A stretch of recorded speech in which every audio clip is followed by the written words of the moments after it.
జనగామ జిల్లా కేంద్రంలో సిపిఐ ఆధ్వర్యంలో పేదల ఇళ్ల సమస్యపై ఆందోళన చేపట్టారు.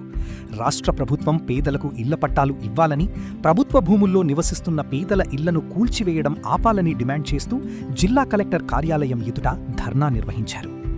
రాష్ట్ర కమిటీ పిలుపు మేరకు జనగామ జిల్లా కలెక్టర్ కార్యాలయం ముందు సిపిఐ నాయకులు, కార్యకర్తలు భారీ ఎత్తున ధర్నా నిర్వహించారు.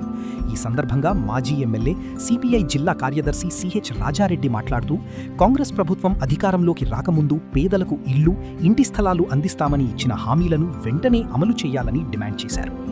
హనుమకొండ జిల్లా సింగారం గ్రామంలో ప్రభుత్వ భూముల్లో నివసిస్తున్న పేదల ఇళ్లను కూల్చివేయడాన్ని ఆయన తీవ్రంగా ఖండించారు. అర్ధరాత్రి భారీ పోలీసు బలగాలతో వెళ్లి ప్రజలను అరెస్టు చేసి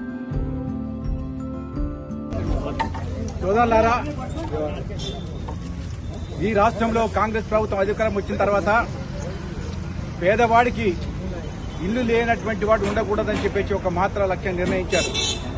అదేవిధంగా ఇందిరమ్మ ఇండ్ల సహకారం పేరుతోనే కొన్ని ఇల్లు కట్టిస్తామని చెప్పినా ఈ రోజు 2-3 సంవత్సరాలు గడిపోయినా ఇంతవరకు యువకులకు ఇల్లు పూర్తి కాకపోగా చాలా మంది అదే విధంగా ఉంటున్నారు. ఒక దిక్కు ఇండ్లు కట్టిస్తామని చెబుతూనే ప్రభుత్వ భూముల్లో వేసుకుని ఏళ్ల తరబడి ఉన్నటువంటి ఇండ్లను కూడా అర్ధరాత్రి ఎవరు చెప్పకుండా కూల్చివేసేటువంటి దుర్మార్గమైన చర్యలు కూడా ఈ ప్రభుత్వ అధికారులు ప్రభుత్వం చేస్తున్నదాన్ని భారత కమ్యూనిస్ట్ పార్టీ సిపిఐ తీవ్రంగా ఖండిస్తున్నది. ఇటువంటి యొక్క కూల్చివేతలు కూల్చేస్తే మరి పేద ప్రజలు ప్రభుత్వం గురించి కూడా ఆలోచన చేసేటువంటి పరిస్థితి కూడా ఉంది. అది ప్రభుత్వం గమనించాల్సినటువంటి అవసరం కూడా ఉన్నది.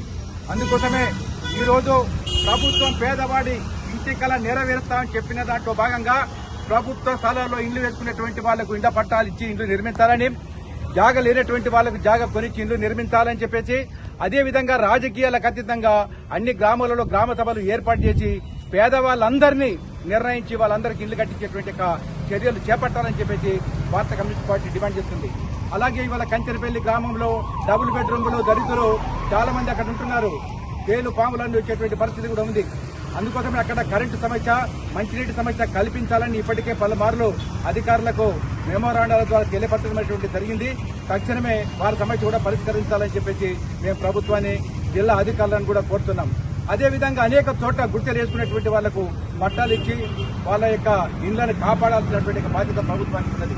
జనగామ పట్టణంలో చూస్తే సుమారు 600-700 డబుల్ బెడ్రూమ్ల ఇండ్లు ఉన్నాయి, అసంపూర్తిగా మిగిలిపోయినాయి. వాటిని అన్నింటినీ పూర్తి చేసి అర్హులైనటువంటి లబ్ధిదారులకు ఇవ్వాలి.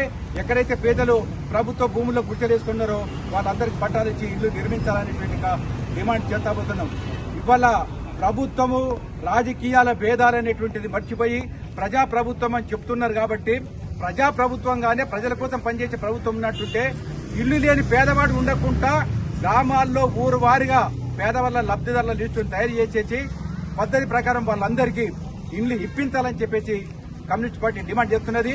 ఈ విషయం అన్ని రోజు రాష్ట్ర వ్యాప్తంగా అన్ని కలెక్టర్ కార్యాలయాల ముందు ధర్నాలు చేస్తూ ప్రభుత్వ అధికారులకు మెమోరాండం ఇవ్వడం జరుగుతున్నది.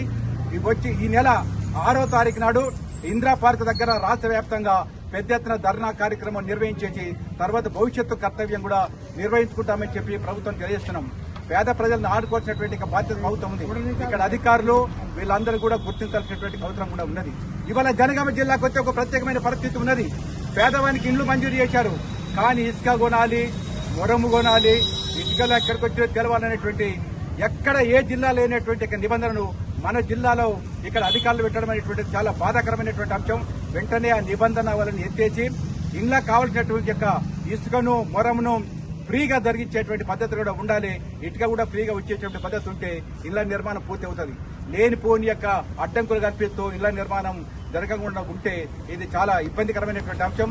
కాబట్టి జిల్లా అధికారులు కూడా ఈ యొక్క అడ్డంకులను తొలగించేసి ఇళ్ల నిర్మాణం పూర్తి అయ్యేటట్టు చూడాలని చెప్పేసి మేము డిమాండ్ చేస్తాబోతున్నాం. ఈ విధానం కనుక కొనసాగకపోతే రాష్ట్ర పార్టీ ఇచ్చినటువంటి నిలుపులో భాగంగా భవిష్యత్తులో పెద్ద ఎత్తున మేము ఆందోళన కార్యక్రమం చేపడతామని చెప్పేసి హెచ్చరిస్తాబోతున్నాం.